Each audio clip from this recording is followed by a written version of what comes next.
Hi, it's great to be with you guys. I was asking permission from your boss as to how long I should go. I brought enough for a long talk, and there's so much that's important. I think it's serious enough to spend my time putting it together, and if you can stay awake, I'll go through it with you. It's a very, very, very big news day. I'm not going to talk about Turkey simply because we don't know too much about it, other than I'm absolutely positive it's terrorism, and ISIS is already starting to claim credit according to what I'm hearing on the way over. So let me tell you what I will talk about that'll be more germane on a political basis. I'm going to cover the following topics. First, we're going to talk about Trump and why I think he won the Republican nomination. Two, we're going to talk about what Trump needs to change if he wants to be president of the United States, and I think it's a number of things. Three, we're going to talk about Brexit and why that is so important to us as Americans and why I think it relates to Trump very strongly. Number four, I'm going to talk to you about Orlando. I'm going to tell you things about that shooting you have not heard and you're going to be angry about because you need to know this stuff. Number five, I'm going to talk about Hillary's email. She was all over the news this week about it, and there's some news that happened yesterday that is not in the press yet and you need to know. Last, on a major issue, I'm going to talk about the Iran nuclear deal and what Obama and Kerry did this week, which as far as I can tell is not in the mainstream press. And then I'll tell you a little bit about the American Truth Project. My associate Sutton has some sign-up sheets, so that will put you on our mailing list. So you'll see the shows I do. I do 1 to 2 national television shows a week, and I publish and I do these speeches. So there's a lot to see if you want to see it. So you don't have to drive around. You can just sit on your computer and go crazy. Okay, so let's start out with Donald Trump. How did a guy that had never been elected to anything become the GOP nominee? In short, he did it by breaking every single rule in the history of politics. Let's talk about it. Number one, he spent virtually no money. In comparison to the other candidates, there's never been anybody that's pulled off what Donald Trump pulled off. Notwithstanding the fact that he's worth billions, he didn't spend very much to do it. And when you compare the people that he beat, listen to these numbers. Marco Rubio spent $111 million and lost. Cruz spent $112 million. Jeb Bush spent $59 million and was out almost as soon as it started. By the way, this doesn't count the PAC money. This is their campaign. The PACs report separately. Almost everything that Trump spent was spent on travel and support for the people around him. He did it with the smallest staff in American national presidential history. That's unbelievable. Number two, this is really wild. Do you know that Donald Trump has never done any polling? Let me tell you why that's important. Everybody who runs on a national stage does polling. Obama took it to a PhD level. They polled every single issue before he opened his mouth on any single issue, so he reacted to what the people were looking to hear, especially on buzzwords. There's a certain way you say something, and if you say it that way, people will flock to it. Even if they don't understand the issue, they will resonate to how they're talked to about stuff. It's why you buy Coke instead of Pepsi, or McDonald's instead of Burger King. There are buzzwords that you will react to, and people spend hundreds of millions of dollars to figure out what they were. You know who Trump's pollster was? Anybody?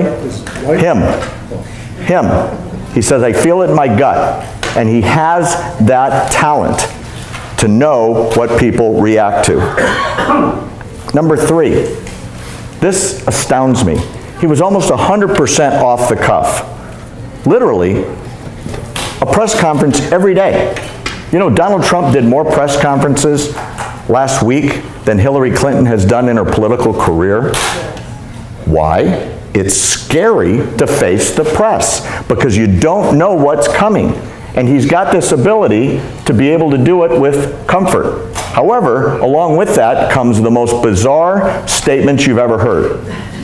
Right? He opens his mouth and out comes stuff. But more often than not, It's what you're thinking, not what you'd say in public, but there's a great amount of resonance where people go, God, I can't believe he said that. You know, I wish I had the balls to say that. That's the way he is, and he knows what that is, right? Remember in Chicago when he said, I'd like to punch that guy in the face, and the press jumped down his throat? By the way, half the people in that arena were thinking the exact same thing. Those were paid thugs that were there under employment contracts with MoveOn.org, and Trump said what half the people in the audience were thinking, right? So, he didn't use teleprompters, if you remember, until very, very recently. His first foreign policy speech was in front of the AIPAC meeting. He read it off the teleprompter, got fantastic reviews. His second one was his American press conference on foreign policy, which a friend of mine wrote half of it, and that was the big change to being more presidential. In terms of his no filter, he said things which I still am sorry he did, especially during the debates, like little Marco, remember that, talking about what he was talking about, if you remember. He said things, he's used the F word, he's used the S word. It's unpresidential, and a lot of people have a problem with it. You know, he's the only candidate in national political history to reject all super PAC money. That's extraordinary, because that's because of the Supreme Court decision. That's where all the money can come in, and it's unlimited. So when they limit what you can donate, it doesn't mean a thing, because super PACs can be sitting on hundreds of millions of dollars, and you know there's a quid pro quo if a super PAC comes to talk to you. Think about it. We're going to put $75 million into Trump for president. Here's what we want in exchange. We want a trade deal with Bulgaria, and we want it to say blah, blah, blah. What do you think? According to what I've heard inside the campaign and what Trump said publicly, he's turned down every single super PAC donation offer because every one of them came with an ask. There's a quid pro quo, something for something, right? And he always said no. He's also been, this is his 8th thing he did, which he should never have done, but he did and worked. He's insulted almost every single group you can think of on live television, right? So remember, if you go back to the early debates when he was talking about running against a certain ex-president of Hewlett-Packard, and he said she was ugly, and you wouldn't want her to be president. I mean, look at her. And he still won, right? You're not supposed to be able to talk like that. In the beginning, he was very thin on policy. He was all about talking points. But let me give you an example of what a genius he is. How many people know he wants to build a wall? Who's going to pay for it? Look, that's talking points over and over and over and over again till you get it. You all got it a while ago, but the point is, you can't tell me 3 of Hillary Clinton's talking points. You can't. In fact, the guy that was the deepest on talking points, stop it, you're a scholar. The person that was the deepest on foreign policy and domestic policy in terms of every single policy on his website was Marco Rubio. Tell me what he said. You don't have it, because it wasn't banged on your head in short sentences repeatedly every time he got in front of a crowd.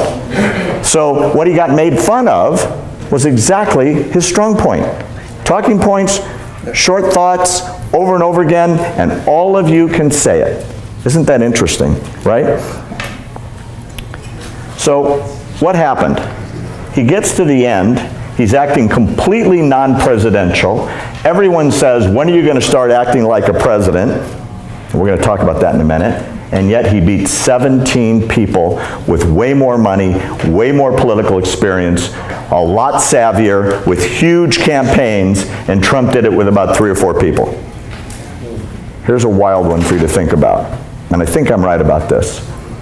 He's the guy that won from the outside. People liked him because he was against the inside. He's not a beltway guy, you know, inside the beltway in D.C., right?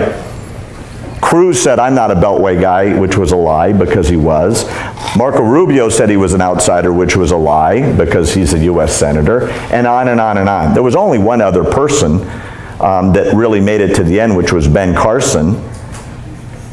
And yet, Trump was the one that carried by being an outsider. You know who the other outsider is? Bernie Sanders. He's not a Democrat. He's running on the Democratic ticket because there isn't a socialist ticket, right? He registers as an independent. He caucuses with the Democrats because they're the closest to socialist communists. Yes. But that's his philosophy. Here's some irony for you, and here's a theory I have, and I think I'm going to be borne out in the polls. There's a large segment of the population that's voting for Bernie for the same reason that they're voting for Trump. They're disenfranchised, they're pissed off at the government, they don't think their votes have ever counted, and they don't think whoever they vote for will matter unless Bernie gets in. Because Bernie hates everybody. And Trump comes from a position of, I'm not going to listen to Washington, I'm not going to listen to the insiders, I'm going to do what's right for you. So there's about 20 to 25%, supposedly, and there's polling on this, but it's in dispute, that about a quarter of the people that are Sanders supporters will not vote for Hillary because she's the consummate insider for 40 years. She's always been inside her whole life as an adult. So those people, the true Bernie Sanders people, if they're going to vote, could only vote for Donald Trump. It sounds weird, but it's quite possible. Hillary's got a real problem on her hands to go get those people to vote for her because everything she stands for is different than Bernie. And right now the fight is going on how to build the platform. It's going so far to the left to keep the Bernie Sanders supporters under the tent. So by the time they get to Philadelphia, the Democratic Party may be like something you've never seen. It's going to be so far to the left, it's going to be so socialistic in its philosophy, you may not recognize it. Let's see what happens. I'm hoping for the Republicans that enough people cross over all the way over to the other side for Trump. Okay, so how does Trump get elected President of the United States? It's going to have to be a lot of changes, in my opinion. Number one, he's got to stop the personal attacks. The statement he said about the judge here in San Diego was asinine. I'll tell you what he should have said. You can't call a guy born in Indiana a Mexican, because he's not. He's a Hoosier, if you want to be accurate. He has Mexican ancestry. Everybody in this room has ancestry from somewhere.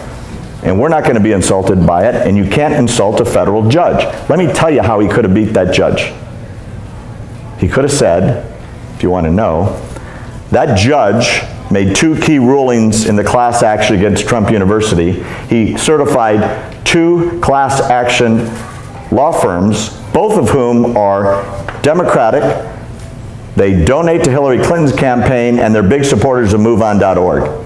And that's why the judge picked them, because he's a founding member of La Raza in San Diego, which is a socialist, Hispanic legal group.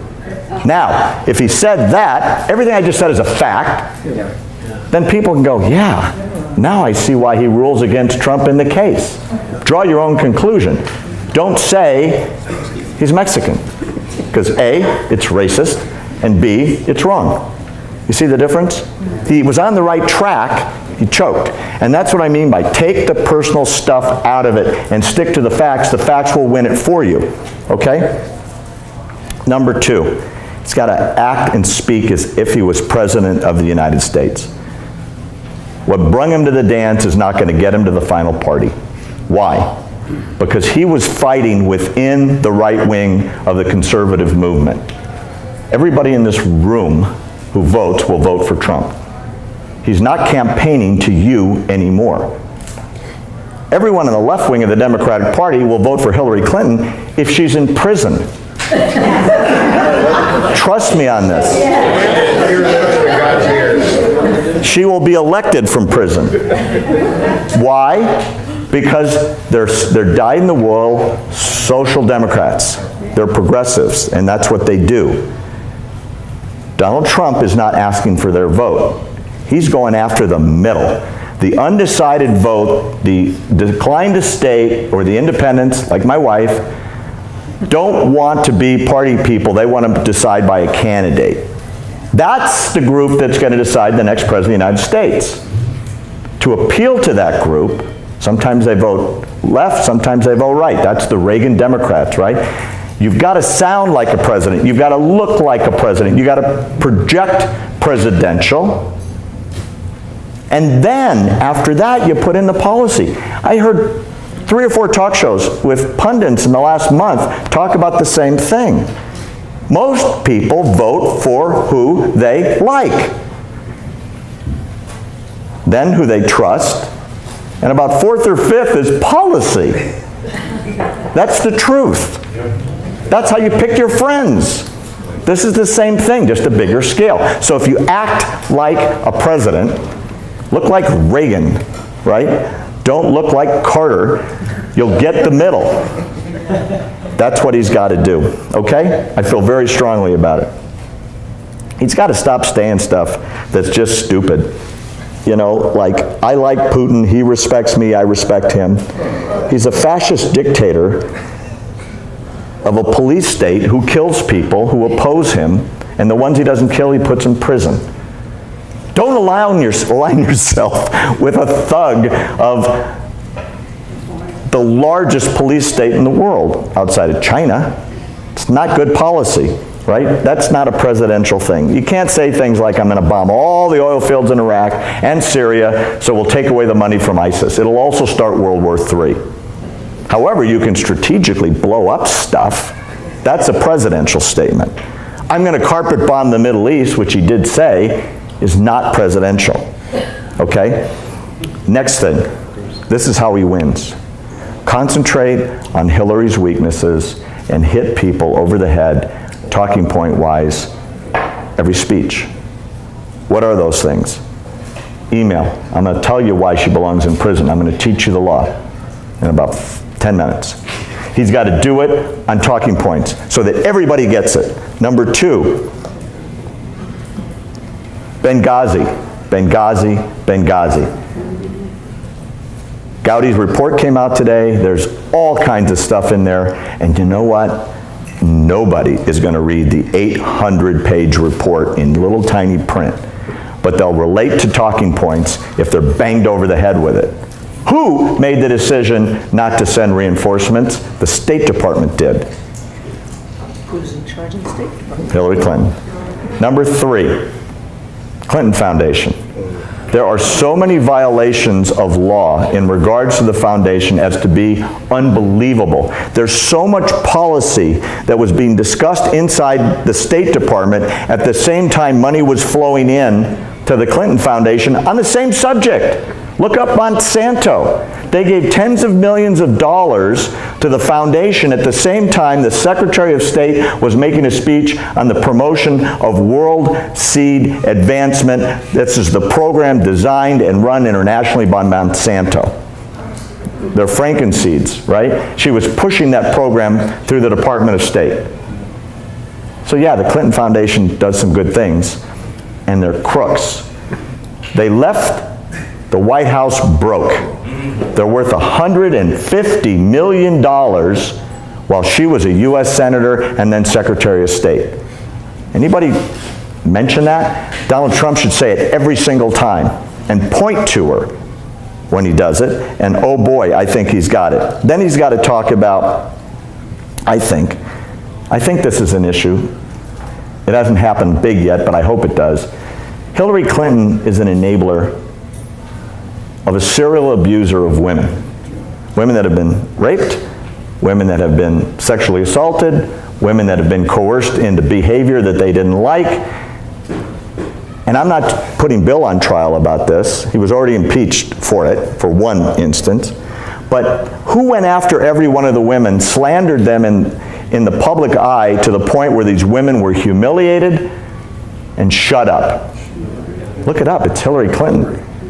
Women women's groups should be incensed and fired up about it, because she did that to her sisters, and she deserves to be called on account because of it. Last thing, I think he's really got to talk about the economy. He's a job creator, an employer of thousands and thousands and thousands of people. Do you know how many jobs Hillary Clinton has ever created? None. Do you know how many businesses she's ever run? None. People first care about their own survival. You care about how you're going to pay your bills, so does he, so does she. If he can show how he can create jobs, he's on the right track. That's how he wins. Let's see what happens. We'll see if I'm right. Okay? Let's talk about Brexit and why it's important. Everybody know what it means? Right? British exit from the EU. That's the conjunction they made. Okay? There was a shocking vote. The largest economy in history left the EU. The largest economy to leave. Right? This was supposed to be the permanent new world order in Europe. It took them 50 years to put this together, and finally, one country left. It was very, very close. Do you know who the leading campaigner for Britain to stay in the EU was? Besides Cameron, who quit because of it? Who said Obama? The President of the United States went to England and made speeches saying, if you vote to leave, you'll be punished on trade by the United States of America. Put you in the back of the line. Yeah, that was never publicized in the United States. Do you know what's the best thing that could have happened to the pro-leave people? Where the audacity of the American president to insert himself into internal British politics, people got really angry because they felt that was just like the EU, where Brussels was telling London what to do, right? Brussels is where the EU is headquartered. And have Donald Trump over in Scotland. Right, so Trump's over in Scotland saying, right on, good job, you did what you should have done. You're declaring your independence, you're protecting your sovereignty, your jobs, your trade, and your borders. Right? I think it's going to have an effect on our campaign. We'll talk about it. First, a couple things to mention to you about what's going to happen, or actually how they sold it, okay? The big campaigns in Britain were about taking control of our country, taking control of our borders, deciding about our taxes. Sounds like Trump, doesn't it? Do you realize that every single poll this was supposed to lose? Every poll. It won because people were angry, and when they went in the voting booth, they did what they wanted to do. That's why polls are often wrong.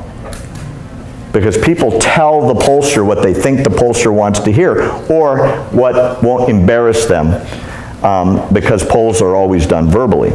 I mean, there were crazy claims that if we leave the EU, double-decker buses will be banned. Another campaign said fish and chips will be illegal. Seriously, this was in the British press. The subtext was that we don't want Brussels to run England and Great Britain anymore. So now what's going to happen? Britain used to feel that they were the emperors of the world. Now at least they're going to be the masters of their own destiny on their islands, which they haven't been for a long time. They feel like they've protected their national identity and their borders, right? Now they can decide how many immigrants, especially Islamic militants coming from the Middle East, come across their borders. Remember, the EU is about open borders. You don't need a passport. You can go from country to country to country to country to country. It's one big confederation. That was the intention of it. So they have a common currency, with the exception of the British, who wouldn't give up their pound. As a result of their vote, the pound has taken a pounding, as had their stock market. I don't think it's going to be long term. I think it's going to come back. So now that we're looking at the fact that they're not part of the continent anymore, which they always felt they never wanted to be, the people that won are ecstatic, and the EU wants to kick them out as soon as possible. It'll happen within the next couple of months. There's actually a campaign in Britain right now to undo the vote. Seriously, they had 1.5 million signatures the first night. to undo or redo the vote. It'll never happen. However, the concern is that Parliament can drag its feet to adopt Rule 50, I think it's called, under the EU Charter, and there's no telling how long that's going to happen because this has never happened in history before. You're watching world history right now. So, you know, in my opinion, I think it's going to spread. There's a movement in Scotland now to leave Britain, which the Scots have wanted to be independent for like a jillion years. And there's movements now in several Scandinavian countries, Norway and Sweden, to leave the EU.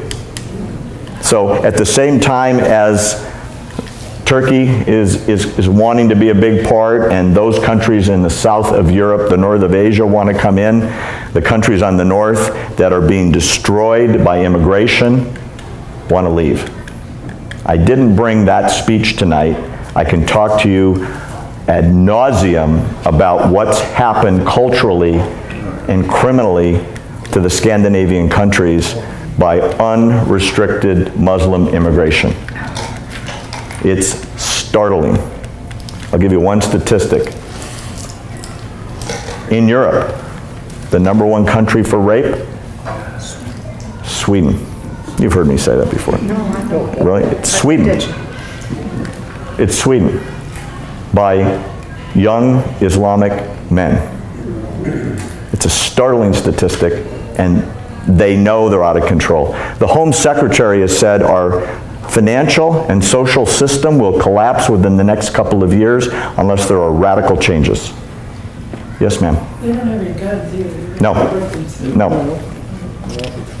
By the way, the most restrictive gun laws are in Paris, and that worked well, didn't it? You know what they should have done, and I've seen this cartoon, they should have put up no guns here in the gun-free zone, so then the terrorists, when they came in to shoot up Paris twice, would have put their guns away, because gun laws work like that. It's a gun-free zone, exactly. All right, now, that brings me to our most recent shooting in Orlando, and I'm going to tell you stuff you don't know. I'm not going to go through the details of the shooting because you've probably seen 300 hours on that. The guy that did the shooting is a guy named Omar Mateen, a registered Democrat. He had done reconnaissance on a number of sites, including Disney World, trying to find the maximum impact in a suicidal attack like that. I think the reason why he picked the most crowded nightclub in Orlando, I think, this is my dime store psychology, is I think he was gay, and his father used to call him fag, and I think this was a way to redeem himself to his father, who is a radical Islamist, which I'm going to tell you about in a minute. Now here's something that's curious. He went shopping for bullets with his wife. He went shopping for bulletproof vests with his wife. In fact, they went into a gun store that was so freaked out when he and his wife asked for 1,000 high-caliber rounds and bulletproof vests that this gun store owner did the right thing. You know what he called? FBI. Called the FBI and said, there's a guy here planning something. He's got a legal permit. He's got a concealed carry permit. He's a federal gun protection employee, and I'm telling you, something's going down. And he was on the phone with his sales manager with the FBI. The FBI can't find the report. These guys will take lie detector tests, and they have the name of the person that they talked to. The FBI never followed up.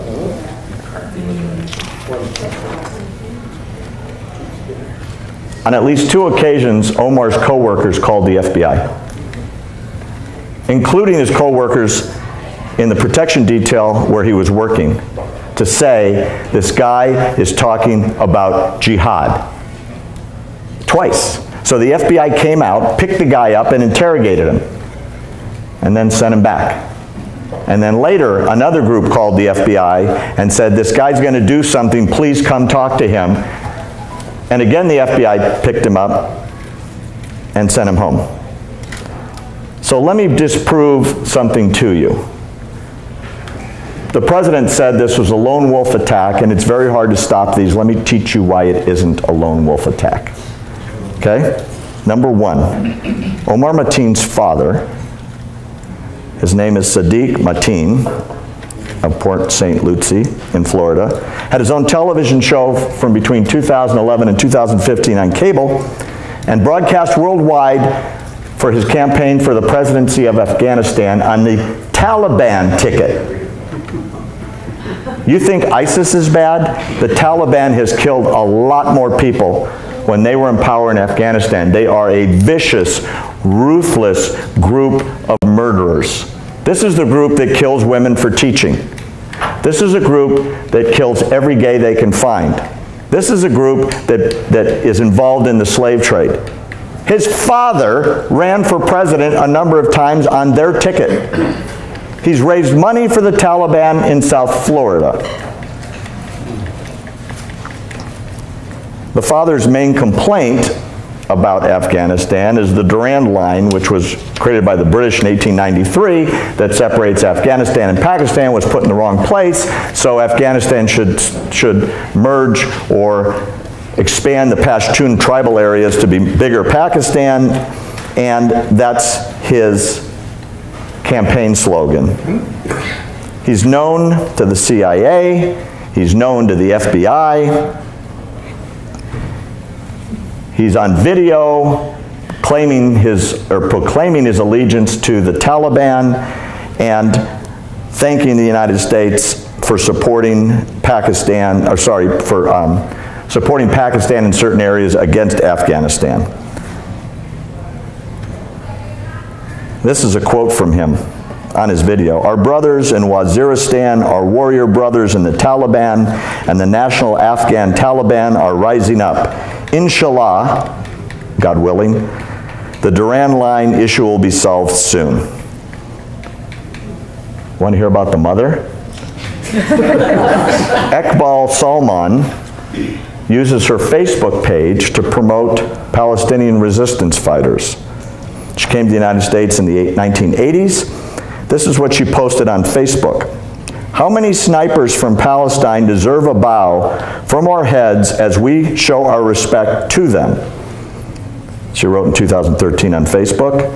And a photo with that post praises a fighter who, quote, killed 11 Zionists in Israel, unquote. That's his mother. She posted recently her support for Jamal al-Tawhid, the Hamas official who, along with his wife and daughter, have been detained and jailed by Israeli authorities, and she proclaims her allegiance to Hamas, the group that is declared a terrorist organization all over the world. I hope that dismantles the lone wolf and the internet radical narrative. This is the way he was raised. The radicalization came from mom and dad. Oh, there's one more. His wife. She's missing. Who no one knows where she is. She aided and abetted the attack. She went shopping for bullets. She went shopping for bulletproof vests. She was on the reconnaissance detail. They have it on camera in a number of places. And a few days after the shooting, Attorney General Lynch was asked, where is the wife? And she said, we have lost track of her at this time. Wow. It gets worse. Who knows what CAR is? Anybody? CARE? You should care. Yeah, C-A-R? Yeah, it's the Council on American Islamic Relations. It's a front for a number of terrorist groups in the United States. They're apologists for every time a Muslim kills Americans. They are now legally representing everybody in the family and everyone at that mosque. Now, this is the mosque in Fort Pierce, Florida, that has such a radical imam, it produced the first American suicide bomber who blew himself up in Syria 2 years ago. The second mass murderer to come out of that mosque is this guy who killed 49 people, maybe more, in the nightclub in Orlando. You cannot talk to any member of that mosque without a CARE attorney present, including all interviews by the FBI, and the FBI is allowing that. So it's really weird. Since the shooting, the Democrats, and that's what I asked about my question to you, did a sit-in on the House floor.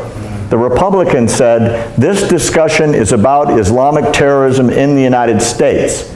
And the Democrats said, no, it wouldn't have happened if there wasn't lax gun laws in Florida.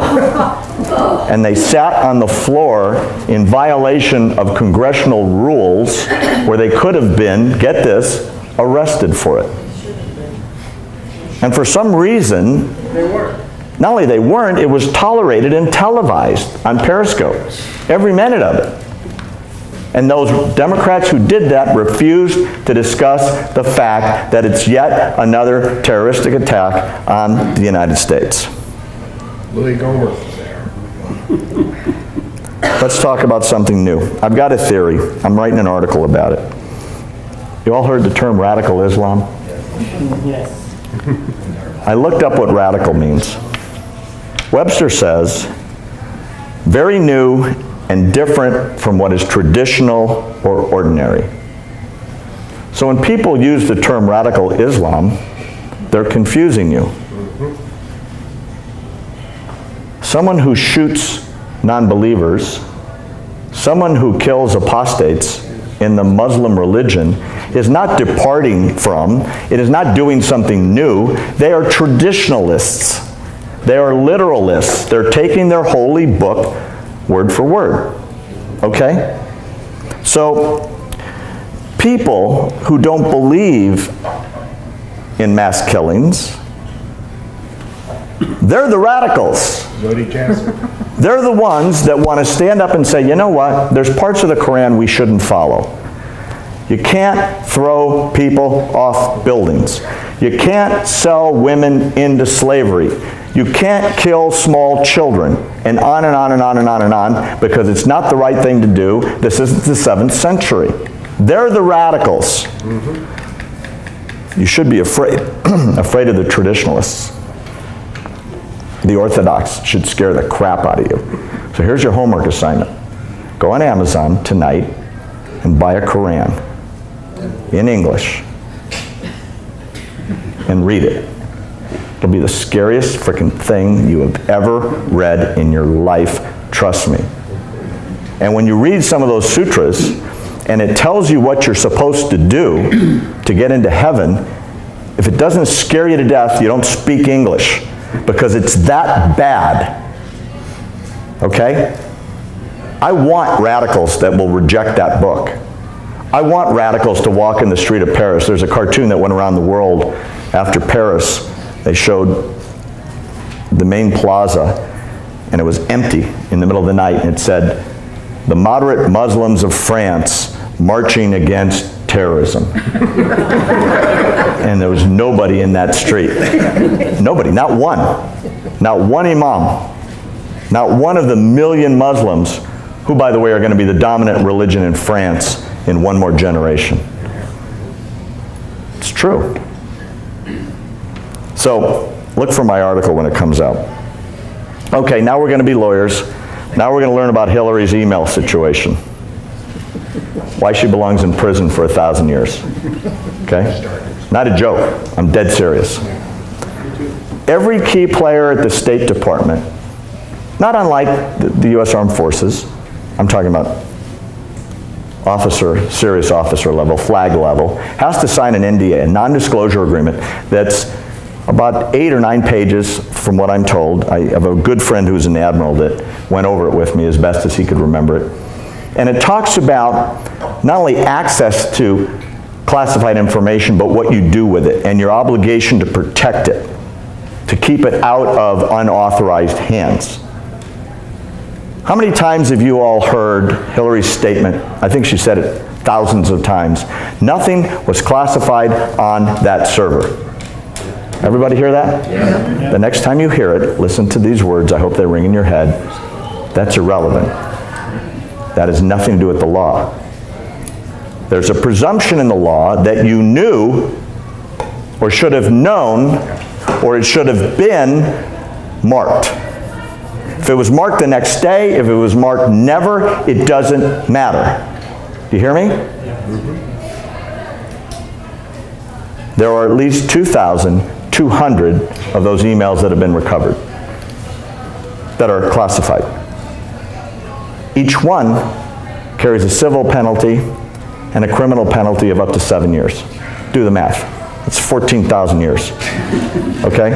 Now that's not... think it's ever gonna happen? Wait a minute, I haven't gotten to the bad part yet.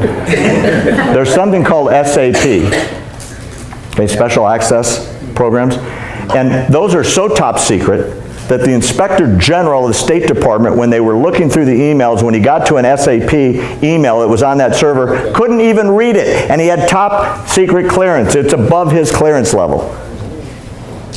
Now, I asked the Admiral about that, and he said when he was active duty, he's now retired, and they would bring him SAP, they would come with a locked briefcase, the guy would sit down there, and the Admiral would sit there, and he'd say, "Sir, here it is." And they'd open the briefcase, and he'd read it. No phone, no camera, no notes, no pen, no pencil, no note-taking. "Sir, when you're done, please give it back to me." And then he would take it, or he would destroy it, and then put it back in his briefcase. It's so top secret, it has to do with the survival of the United States. Or, it's mission critical with a time component that if anyone was to see this and they were enemies of the country, they could find our CIA guys or gals, or they could infiltrate something, or they could break a code. It's the super top secret stuff. Okay? They found 22 of those on our server. Those are felonies, every one of them. Do you guys remember how many emails disappeared off that server before she gave it back to state? Anybody? 33,000. When asked about it, she said, "Well, of course I wouldn't turn over the emails about my daughter's wedding or when I would get my nails done." It's a lot of wedding plans. Okay? Do you know where the server was? It was in an apartment in the closet in Colorado. No firewall, no encoding, hacked into by at least 5 national countries that are enemies of the United States so far. One of the hackers got extradited to the United States and been talking like crazy about everything he pulled off that server. Okay? There's speculation within the intelligence community that China, Russia, North Korea has thousands of emails. Russia's already said they have thousands. WikiLeaks said they've got 10,000 that they're going to put on the internet. You know, General Petraeus, if you remember him, was demoted and disgraced over 7 emails that he breached to his girlfriend, who had top secret clearance when she was writing his biography. And he should have been. I mean, it's a sad thing. He broke the law, he broke his code, and he broke his honor, but that was 7. We're talking about a magnitude, the likes of which that have never happened in American history. And when she says things like, well, other Secretary of States have had their own server, well, that's true. But there's 2 big differences. When Colin Powell had it, it was before the rules changed, number 1. And number 2, he didn't have any secret stuff on it. That's why the State Department just came out with a ruling that said she broke numerous rules that shouldn't have been done contrary to instructions from state while she was Secretary of State. They didn't make any criminal decisions, they were just reviewing policy. Okay? So, I mean, she could go to jail for 50,000, whatever years, doesn't matter. Here's what happened just yesterday. There's a lawsuit right now by a group called Judicial Watch, a public interest conservative group that is sued to find out what happened with this server. And a federal judge in Washington gave them subpoena power, and the first person they put under deposition was Brian Pagliano. You know who he is? He's the IT guy that built the server and maintained it. As of yesterday, he's invoked the 5th Amendment 125 times in his deposition the other day. He read it off an index card every time he was asked a question that could lead to his criminal indictment. 125 times. The rumor is that they're going to ask the judge to give them the power, this is great, to subpoena Hillary Clinton. and they will get the answers, or she claims the fifth. And if that shouldn't be so good for her campaign. She forgot what she said. A number of scholars are predicting there will either be an indictment or people within the FBI are going to have promised to leak the information the FBI has. The problem with an indictment is this. On a local level, the sheriff or the police department compiles all their evidence and then they go to the DA. Well, we have a very conservative DA that tends to indict people.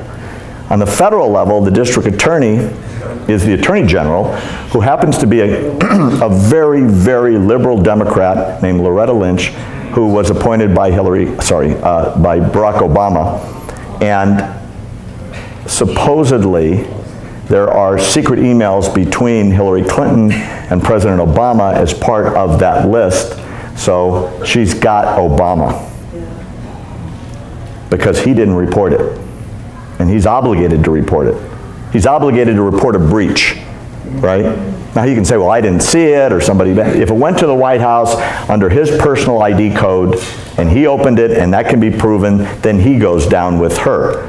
So chances are he's going to protect himself by protecting her. Make sense? The FBI, certain people that have worked on this for a year, say they're going to leak it. If that happens, she loses. And then they go get Biden. That's my opinion. At the last minute. Okay, let's talk about Iran. You guys bored yet? No. No, you're okay? Let's go around the world, Barry. Okay. I always like to tell this story because nobody knows about it. Iranian hackers in 2013 hacked into a dam just outside of New York and were preparing to shut that dam down and destroy the water distribution system to several million New Yorkers. That story was never released to the public. Somehow the Wall Street Journal got it and they released it, but I never read about it in the San Diego paper. Somebody sent it to me and then I checked it and it was true. It's interesting how the United States government, who was negotiating with Iran, covered that up.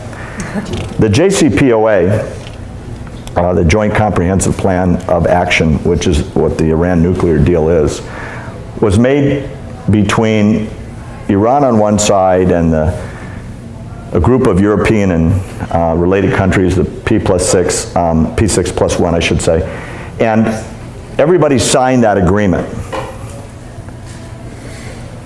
that gave Iran approximately $150 billion in frozen funds in exchange for certain promises to not make enriched uranium and to give away their enriched uranium that they've been making for 20 years and stop their nuclear weapons program and allow free inspections and allow inspectors to come in and blah, blah, blah.